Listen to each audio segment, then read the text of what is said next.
Hello, I'm Henry Covert here with another installment of Retrodrome. I'm going to talk about a very controversial movie this time. Some of you may have already heard of it or seen it, called Antichrist. It was a 2009 film by Lars von Trier, and his stuff has always been very controversial. He did a TV series called The Kingdom, which was probably the strangest thing that's ever been on television, and he had several movies like The Idiots that were near pornographic and caused all kinds of riots everywhere. But he was most known for Dance from the Dark with Bjork, who gave an incredible performance, and that was kind of his breakthrough into the sort of mainstream, and also a film called Breaking the Waves. But Antichrist, he again uses more mainstream actors, but in a very different context. He uses Willem Dafoe and Charlotte Gainsbourg, and actually they're the only characters in the entire film, except for their child, who you see briefly in the beginning. And that's where the plot begins. Their child tragically falls out a window to his death, and that begins their story. The mother, the characters are unnamed, they're just he and she. And he is a psychoanalyst. I'm not clear on what her occupation is, but she suffers kind of a breakdown over the child's death, and he decides that he's going to take her care into his own hands. So he takes her off of her medication and begins psychoanalyzing her himself and trying to get her through the grief. So there's a conflict of interest here, and they embark on this outing to this place called Eden, which is a cabin retreat that they have. And she has begun a treatise in college on the abuse of women, and also in women's demonization in history, like as witches and causes of sin.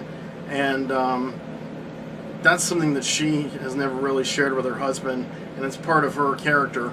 And he's not on the same page with her as far as her views on that, and basically she starts slowly going mad, and he becomes more and more a victim of this madness. I won't go too much farther because I don't want to give into spoilers, but there are some incredibly shocking scenes in it. I don't know, it depends on how squeamish the individual viewer are. There's one that I flinch at every time I see it, and I know certain people will. Let's just say it's a grueling experience on the one hand. On the other hand, it's beautifully shot. Everything about it, the acting is incredible, the writing, and all the metaphors that Lars von Trier uses about mysticism and mystic symbolism are really profound. And that's what he does, is he starts to slowly bring in a supernatural element as the film goes along. And so you find yourself questioning how much of it is real and how much of it is supernatural. The best set piece he uses is characters called the Three Beggars. They're a deer, fox, and a crow. The deer is giving birth, the fox is licking itself, and the crow is just crowing.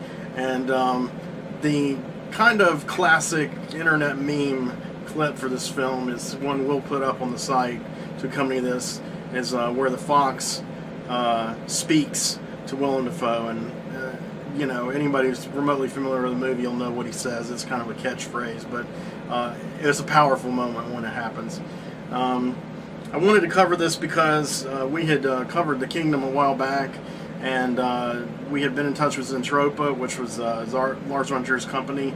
They were in touch with us at She Never Slept, and so we announced the press release of the Criterion edition of the DVD, and it's packed with extras. It has a double disc and tons of interviews with Willem Dafoe, Charlotte Gainsbourg, who won the Best Actress at Cannes for this, and Lars von Trier at a press conference where a reporter says, "You have to justify this film," and he says, "I do not have to justify my film," and the reporter says, "Yes, you do," and I've never seen anything like it. But this man is widely hated, but he's also widely loved, but he's got a lot of detractors because of his controversy. And his final retort to the guy was, "Because I'm the greatest film director on earth." I don't know if I would, agree with that one way or another. To me, that's Wong Kar-wai, but we'll get into that. I would recommend this movie to anyone who's interested in this cutting-edge stuff. Great acting, great psychodrama, anything that's kind of a little supernatural tinged, with a lot of symbolism and beautiful cinematography.